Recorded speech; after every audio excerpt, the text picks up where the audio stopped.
So we're in this floodplain again,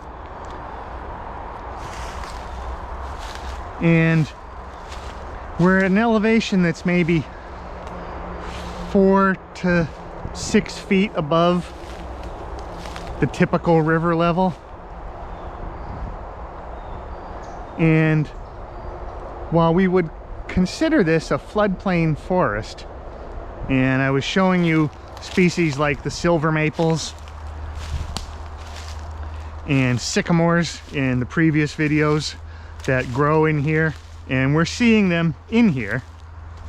There are silver maples and sycamores as well as other species present. This cluster right here is pretty large, probably some of the largest witch hazels that we're going to see. These are over up to maybe 15 feet tall at their tallest, but still has that clustering multi-stem growth form. It has the euonymus growing out of the base of it already, that invasive species, which is covering a lot of this understory. We also see species that are not classic floodplain species, so species that might like moisture soils. So in front of me is a basswood. So here's an American basswood. Here's another one, a smaller one growing off of the same root system. There are other basswoods in here. There's some ash. So white ash do like a moisture site if they can find it, but not a floodplain species. There's a maple here in front of me.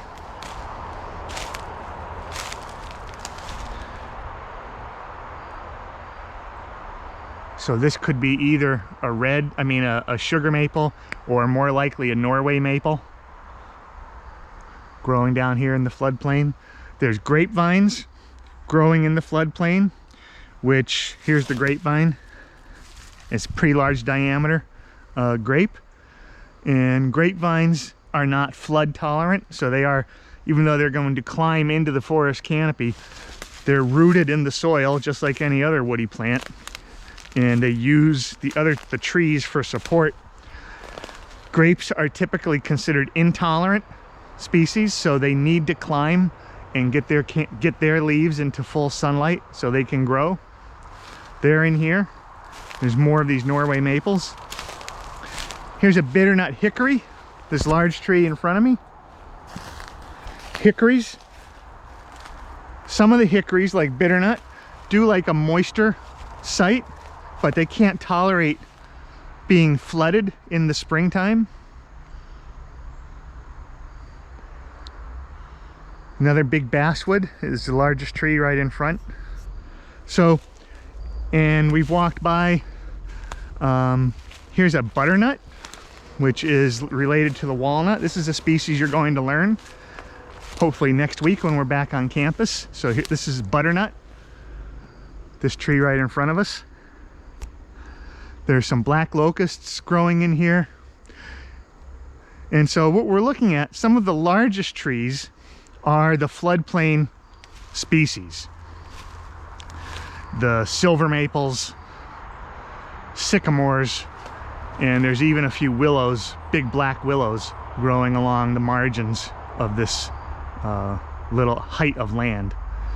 But there's also a whole bunch of trees that can't tolerate being flooded and wouldn't normally be part of this natural community to this extent, right? And even though I said we're a few feet in elevation above the river, in normal years, this would be underwater for several weeks, or could be underwater for several weeks during the spring after the snow melt and if there's heavy spring rains, or also if we had tropical storms or hurricanes or really heavy rains in summer or fall. This could be submerged for weeks, a couple of weeks, or even a month, depending on the year, right? There's annual variability in flooding levels, but normally we would be thinking that this would be dominated by floodplain species, not by, here's a black locust. There's another group of maples and basswoods behind in the little bit of middle distance there. So I want you to be thinking about reasons why this forest may be transitioning from a typical floodplain forest with sycamores, silver maples, willows, and maybe ash and elm mixing in where they're maybe a little bit higher elevation, to now what we have is a mid-story dominated by non-floodplain trees. These maples, hickories, here's some big red oaks. And then an understory that is really dominated by invasive species. The burning bush, the euonymus, the Japanese knotweed,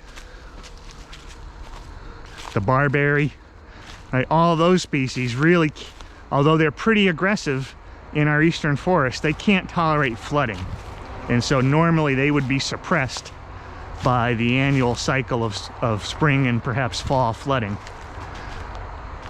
And so my question that I'm going to ask you is, what do you think is going on in this system, the Westfield River system, where we are here in Westfield?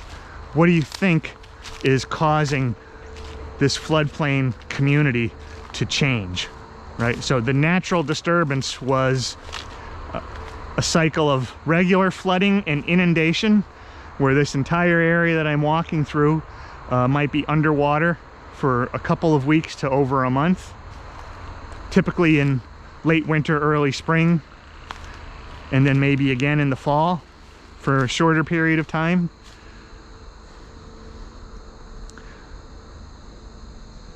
And then other disturbance factors would be, besides the flooding, would be mechanical damage, where big chunks of ice and logs would float down those flood waters and just batter the trees physically and the other plant communities. So you have scouring action of ice and debris that normally would have occurred here. And then you had soil deposition. So these soils in this vicinity would be considered alluvial soils. That means that they were transported by the action of water. Soil was carried on the river and deposited here on a regular basis because of that annual flooding cycle. So the soils wouldn't have the same profile as the upland till soils. So they're not derived necessarily simply from till and the glacial action. They're derived from movement in the water. And so heavier particles are going to settle out closer to the river system. So the gravels and sands are going to be in close vicinity to the river. And as you get a little bit higher in elevation and a little bit further away from the river channel into the floodplain, the lighter particles, the silts and clays, would be deposited out. All right, so here's a good example of gravels and sand as we're walking up this power line. Again, here's knotweed that's transitioning from